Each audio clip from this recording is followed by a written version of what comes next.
중년 이후 삶이 잘 풀리는 사람들은 사람을 대하는 태도가 다릅니다. 카페에서 친구들을 만나고 나온 두 사람이 있습니다. 한 사람은 이렇게 말합니다. 오랜만에 많이 웃어서 좋았어.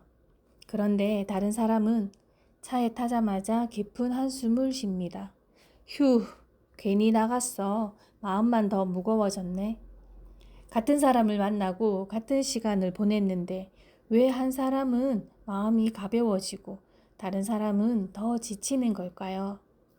오늘은 중년 이후 삶이 잘 풀리는 사람들의 세 가지 태도를 함께 살펴보겠습니다.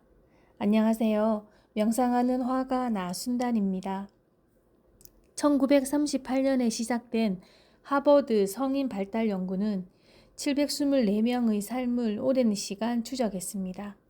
이 연구가 보여준 중요한 내용은 가까운 사람들과 맺는 관계의 질이 건강하고 행복하게 살아가는데 중요하다는 요소가 된다는 겁니다. 사람을 많이 만나는 것보다 관계 속에서 나를 잃지 않는 것이 중요합니다. 중년 이후 삶이 잘 풀리는 사람 첫 번째 태도는 불편한 관계를 억지로 붙잡지 않는 것입니다. 오래된 친구 모임이 있다고 해볼게요. 만날 때마다 다른 친구의 흉을 듣고 만날 때마다 가족 이야기를 너무 많이 하고 그리고 내 이야기는 가볍게 넘어가고 불편한 질문을 반복해서 합니다.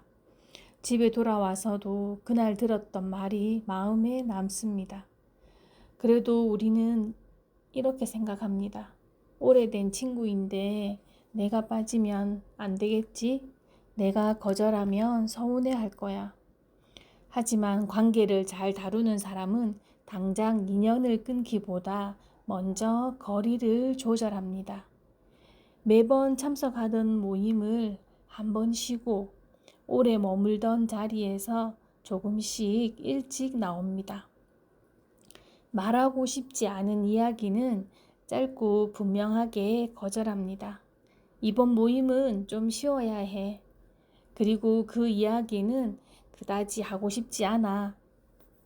물론 가까운 친구나 지인들에게 서운함과 갈등은 당연히 일어나는 일입니다. 중요한 것은 한 번의 서운함과 반복되는 무시를 구분하는 것입니다. 대화한 뒤 서로 이해할 수 있다면 그 관계는 계속 돌볼 수 있습니다. 하지만 같은 상처가 반복되고 한 사람만 계속 참아야 한다면 거리를 두는 것도 필요합니다. 두 번째 태도는 다른 사람의 감정과 문제까지 자신의 책임으로 떠안지 않는 것입니다. 상대가 힘들면 나도 그 일이 계속 생각나고 잠을 이루지 못하고 문제가 해결되지 않으면 꼭 내가 잘못한 것처럼 느껴지기도 합니다. 하지만 공감하는 것과 대신 책임지는 것은 다릅니다. 내가 힘든 마음은 이해해. 하지만 내가 도울 수 있는 것은 여기까지야. 결정은 내가 해야 해. 이 말은 상대를 외면하는 말이 아닙니다. 상대의 삶을 존중하면서 내가 감당할 수 있는 범위를 알려주는 말입니다. 들어줄 수 있지만 대신 살아줄 수는 없습니다. 상대의 선택과 결과까지 책임질 수는 없죠. 세 번째 태도는 혼자 있는 시간을 두려워하지 않고 자신에게 돌아오는 시간으로 사용하는 것입니다. 주말에 약속이 없거나 아무에게도 연락이 오지 않으면 괜히 마음이 허전할 때가 있습니다. 그래서 쉬어야 할 시간에도 휴대전화를 확인하고 급하게 약속을 만들기도 합니다. 하지만 혼자 있는 것과 외로운 것은 같지 않습니다. 많은 사람과 함께 있어도 내 마음을 숨겨야 한다면 외로울 수 있습니다. 반대로 혼자 있어도 내 마음을 편안하게 바라볼 수 있다면 그 시간은 나를 돌보는 시간이 됩니다. 차 한 잔을 천천히 마시거나 가까운 길을 걸어도 좋습니다.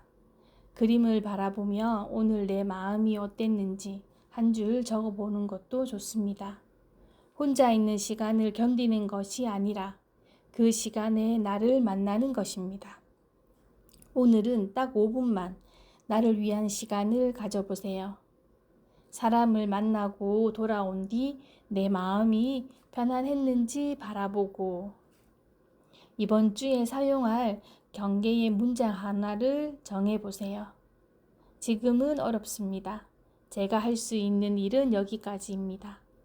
중년 이후 삶이 잘 풀리는 사람들은 사람을 함부로 끊지 않습니다. 불편한 관계에는 필요한 거리를 두고 다른 사람의 목까지 대신 지지 않으며 혼자 있는 시간에는 자신의 마음을 돌봅니다. 오늘은 다른 사람의 마음만 살피지 말고 내 마음도 함께 바라보세요. 나를 바라보는 5분 명상하는 화가 나순단입니다.